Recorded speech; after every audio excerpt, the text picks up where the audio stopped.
Hey guys, I was talking to a friend the other day. Happy Thursday. Happy 1 week from Thanksgiving. I was talking to a friend the other day at a Friendsgiving, and I was telling her kind of like our story, and I realized that I never really shared a part of our story that's maybe kind of important to some people that have been following here. So it was 2020. I'm going to talk really quick about the teen chats and when my husband went to Anderson and asked him to step down and told him he needed to step down. I don't know how much is going on with Anderson anymore. I haven't been keeping up with it that much, honestly, just because life is busy like all of us. But so it was 2020. COVID was going on. We weren't going to the church that much anymore. We were kind of in and out, but we were still kind of going here and there. It was COVID, so it's kind of weird. And Anderson had all those rules about closing the church, so we were traveling a lot, but we were still considered members of the church. You didn't have to do anything to be a member there. So we were still there once in a while when we were in town. We were traveling, like I said, a lot. So we were out of town a lot. But when we were in town, we tried to make it to the services that we could.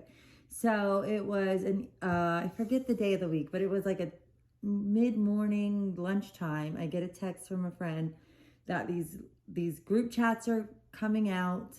Maybe I got a phone call. No, I got a phone call from a good friend at the time. She said, "Oh my gosh, it's so bad. It's so bad. Wait until this gets to you. Wait till you see this. You've got to check I forget, it came through email. Like I said, it's all been kind of blurry now. I should have checked over the notes that I had in my emails. But either way, it came to me. All the chats were going to be leaked to me because Flip was in the chats. My 17-year-old now, our 17-year-old. So I opened the chats and I am absolutely appalled. The minute I get off the phone, I call my husband. He was able to leave his job because it was so astounding that this was coming out, and we were shocked. Like, what the heck? This is not at all what we thought we were surrounded by going to church here. The cool thing about Flip, and of course, Slam Bam has his own story of Flip, his whole scapegoat story of what Flip did in that chat, which is complete lies. Imagine that. So Flip was in the chats, but he was kicked out of the chats a lot, thankfully, because he was younger, 12 and 13 at the time, so very young to be talking that way. I think the older kids even knew that maybe he was a little young. They were afraid that he would narc them out.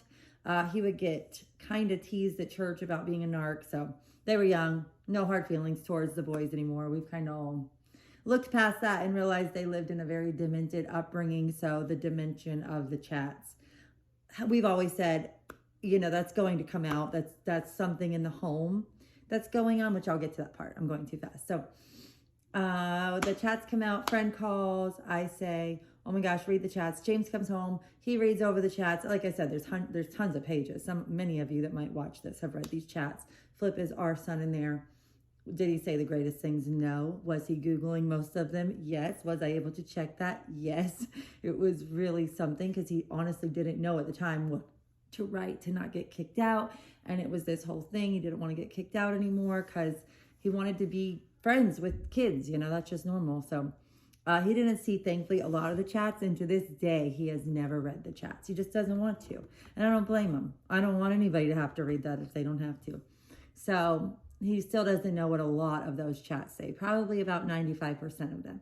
And he's probably never really going to, just because it did affect his life. It was a big calling out of him being, just as wicked as the other kids, which is absolutely not true. Anyone that's read those chats knows that that's not true. That's how much Anderson lies. If you got to see the secret sermon he preached on my husband about the chats, he's just lying the whole time. But he talks about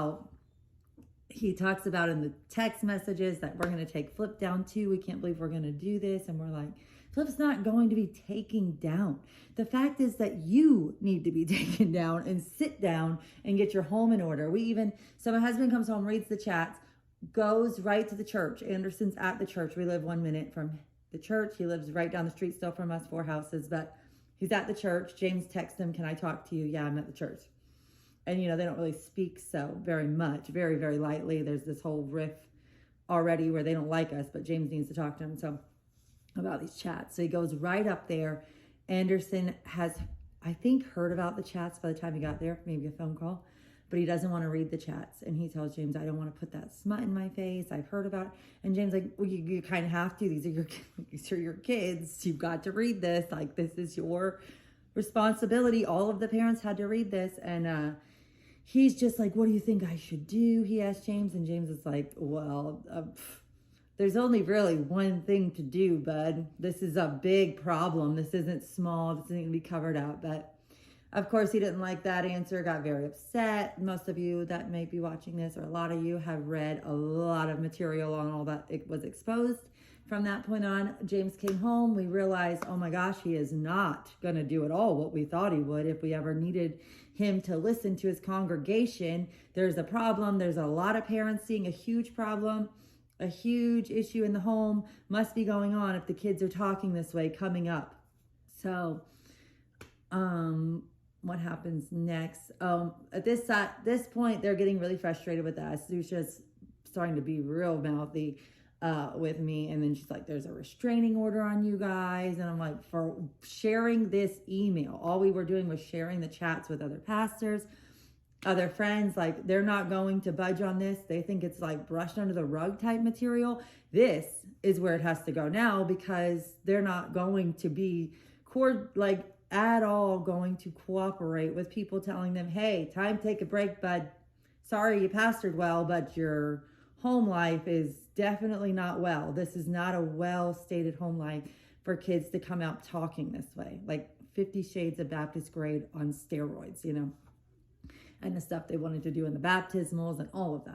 I won't get into all the group chat, but of course it's things that were very like, okay, this is not locker room chat. This is not something that we can dust under the rug. This is real issues going on. Because we did not want to do this and play the game of dusting under the rug and asking him to step down and sharing the text, it just became a full-on circling Segura, circling Corbin around. We lived on a circle, so I've showed a map of how we lived on my Facebook. I don't know if any of you follow there, but we lived 4 houses down, but there was a circle, so they would just loop around the house all the time after we did it, just watching, staring, glaring like, oh, these people. Supposedly, they always knew that we were going to turn on them. They always knew all these things. They were just waiting. And it was like, nobody was ever going to turn on you. There is a problem that you don't want to diagnose, and the whole bunch of us are very openly coming at you and concerned and wanting a different reaction from you. And of course, like I said, that can all be shared still, of all the messages. I'm sure it's on here somewhere. All the messages we all got of just how they were not at all taking this like we thought they might. So, and like he always preached that he would. If my church members come to me and want me to step down, I will do it. No, he won't. That's such a lie. And he won't do it now, and he won't do it ever. He's never going to do it. I don't know, unless he gets drug out of there or God strikes him down out of there.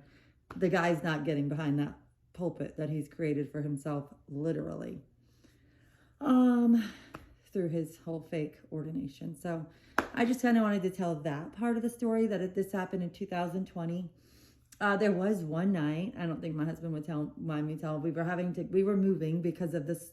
The stalking was going to be extreme. Living there was going to be extreme because now we were not on their team. We lived 1 minute from the church. It wasn't going to be an option. Thankfully, my mom said, come here. We had somewhere to go. We're getting out of there because it's not safe when that many people are 1 minute from you and you already see what they're like on here. So it's just not a good decision to stay there. So we quickly moved within a couple of days, as fast as we can pack up everything, sell everything. What's crazy is on the left of us were these, was like a really extreme bull dyke. I don't know what else to call her, like the whole buzz cut. And it was getting so bad over there with her and her girlfriend right to the left of us. And in Arizona, the houses are very close. So they were screaming and fighting and crazy drama going on over there the last couple months, where it was like living there was getting so hard. And so, but there was just not a lot of option for us to move at the time. Then on the right side was a bunch of older men, probably in their 60s, and they had groomed our kids in the one other time and tried at the park, but thankfully I was in the front yard. Flip came right up from the basketball and was like, listen to what just happened. I was like, what was he saying to you? can want to go hiking sometime. A 60-year-old man asking my son, that was like 11 at the time, do you want to go hiking sometime? And Flip said, yeah, me and my dad will go. Just, he knows he's not going hiking with this old man that he doesn't really know. And he said, oh, okay, that's all right then. Yeah, was all right then. So then those people start the night that we're having to get out, and the circling and the stalking's going on, and we got Corbin and Segura and Anderson and Zuja and circling the house, like throughout the couple days we're there, just glaring, letting us know nothing. Then we'll do nothing. Oh, the night, I've already uploaded on here, the night that the day the chats came out was a Wednesday. So it was a Wednesday night sermon, I want to say, or it was the next day. It was within 24 hours to 48 hours of everything coming out. There was going to be a Wednesday night service. So James is like, I should be able to go up there. And he's like, you're not coming up here. You've shared the chats with all these pastor friends of mine. You're not coming up here. You're not welcome here. You don't want to be here. Whatever the text said. Like Anderson saying, don't come up here. Or you're going to be thrown out. And he said, well, then you're going to have to throw me out. I want to be thrown out like everyone else because I should be able to see what you're going to say about me.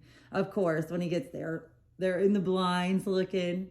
They're such little chicken shit guys. I mean, I don't understand how anyone could honestly be scared of them. All they have is their keyboards over there, and they don't do anything.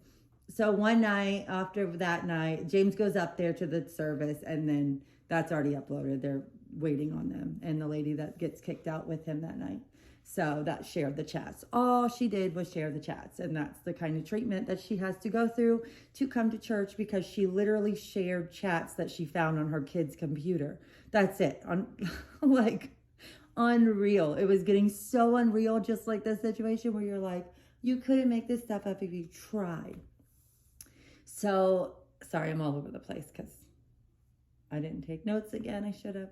This is kind of off the cuff, and it's been years ago, so I'm trying to remember as close to possible as the details.